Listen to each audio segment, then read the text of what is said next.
देवेंद्रजी काय सांगाल, सदस्यता नोंदणी अभियानाला आजपासून सुरुवात झालेली आहे, कसं असणार आहे पुढचा? देशामध्ये सदस्यता नोंदणी अभियानाला यापूर्वी सुरुवात झाली होती, पण महाराष्ट्राला निवडणुकांमुळे त्यातनं सूट मिळाली होती. त्याची आता सुरुवात आम्ही आजपासून केलेली आहे. मी स्वतः नागपूर महानगरातून ही सुरुवात केली आहे. आज 25 लोकांना, जे गणमान्य नागपूरचे नागरिक आहेत त्यांना मी सदस्य केलेलं आहे. आज सकाळपासून शहराच्या प्रत्येक बूथमध्ये सदस्यता मोहीम सुरू झाली आणि सकाळपासून 25,000 सदस्य आम्ही नोंदवलेले आहेत. आज सायंकाळपर्यंत 1 लाख सदस्य आम्ही पूर्ण करू असं टार्गेट ठेवलेलं आहे. आणि राज्यामध्ये आमचे अध्यक्ष चंद्रशेखर बावनकुळेजी यांनी 1.5 कोटीचं लक्ष्य ठेवलेलं आहे. सगळ्या बूथमध्ये, महाराष्ट्रातल्या 1 लाख बूथमध्ये आज आम्ही सदस्यता मोहिमेची सुरुवात केलेली आहे. मला विश्वास आहे कि हा जो 1.5 कोटीचा आकडा आम्ही ठरवलेला आहे तो आम्ही निश्चित पूर्ण करू. सर, हिंदी में बताइए. देश में भारतीय जनता पार्टी ने अपनी सदस्यता मुहिम शुरू की थी.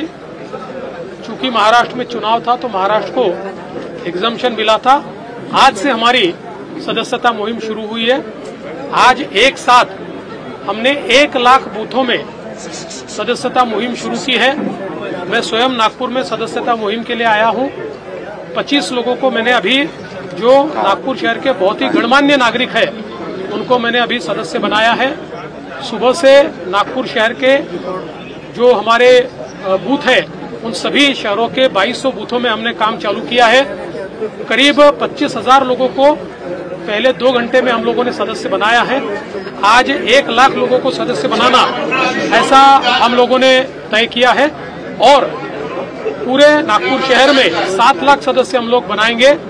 साथ साथ पूरे महाराष्ट्र में 1.5 करोड़ सदस्य बनाने का हमारा लक्ष्य है. हो, मराठी भाषेला अभिजात दर्जा देण्यात आला, मात्र त्या संदर्भात GR निघाला नसल्यामुळे साहित्यिकांनी देखील प्रश्न उपस्थित केले. मला असं वाटतं की अनेक वेळा अनेक लोक या संदर्भातली योग्य माहिती न घेता त्याच्यावर बोलत असतात.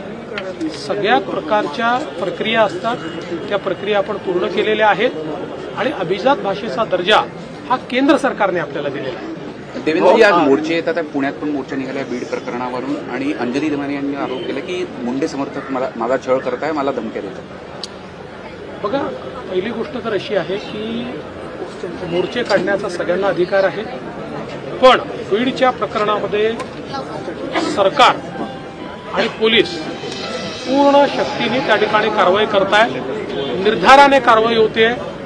या प्रकरणामध्ये काहीही झालं तरी कोणालाही वाचवण्याचा कोणी प्रयत्न केला तरी आम्ही वाचवू देणार नाही, कोणालाही वाचवलं जाणार नाही. जे जे दोषी आहे आणि या प्रकरणाच्या अनुषंगाने जे लोक दादागिरी करतात, जे लोक हप्ते वसुली करतात, अशा सगळ्यांवर जरब बसवायचं आम्ही ठरवलेलं आहे. त्यामुळे या संदर्भातली योग्य कारवाई चालली आहे.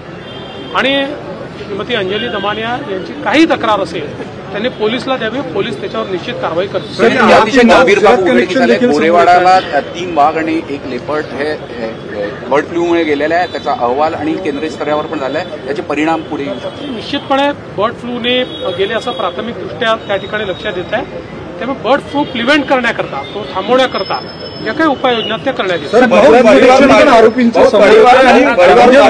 आपण काही मुद्दे मांडलेले आहेत.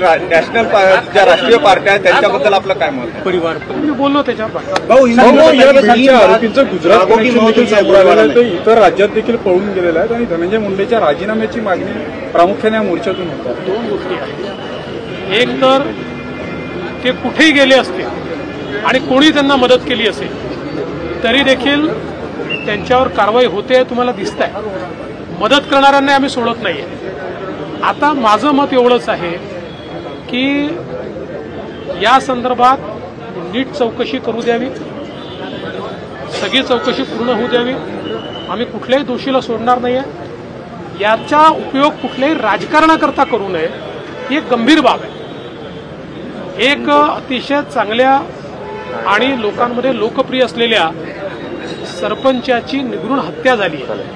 त्यामुळे त्या हत्येचा उपयोग हा राजकारणाकरता होऊ नये, तर त्यातनं समाजामध्ये काहीतरी सुधार व्हावा असा आमचा प्रयत्न आहे.